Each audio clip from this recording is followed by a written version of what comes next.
NASA is running the same playbook that achieved what many thought was impossible on July 20th, 1969, and we are going back. And this time, we are never giving up the moon again. Under President Trump's leadership, we are not measuring success on how fast we spend taxpayer money, but in the world-changing outcomes we deliver for the American people.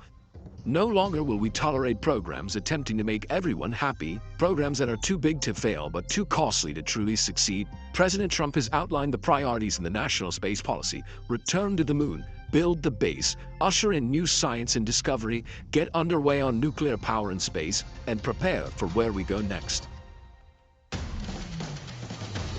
NASA will never be just a procurement organization, but the talent that represents the best of America, working to deliver the headlines only NASA is capable of achieving.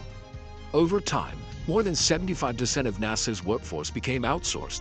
Skills atrophied, capabilities lost, leading to delays, cost overruns, and in many cases, billions lost in program cancellations. Well, that ends.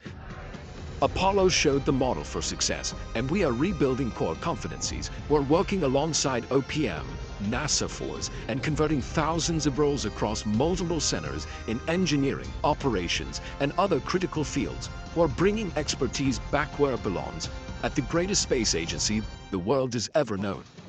The results are already clear in this golden age of science and discovery. Your new NASA is working faster, harder, safer, with clear momentum towards launching Artemis 3 in 2027 and Artemis 4 in 2028, when NASA astronauts will once again walk on the moon. And through these workforce efforts to rebuild core competencies and programmatic changes to return NASA's focus to national space policy objectives, we have already identified over $3 billion in taxpayer savings that can be used to fund new world-changing missions.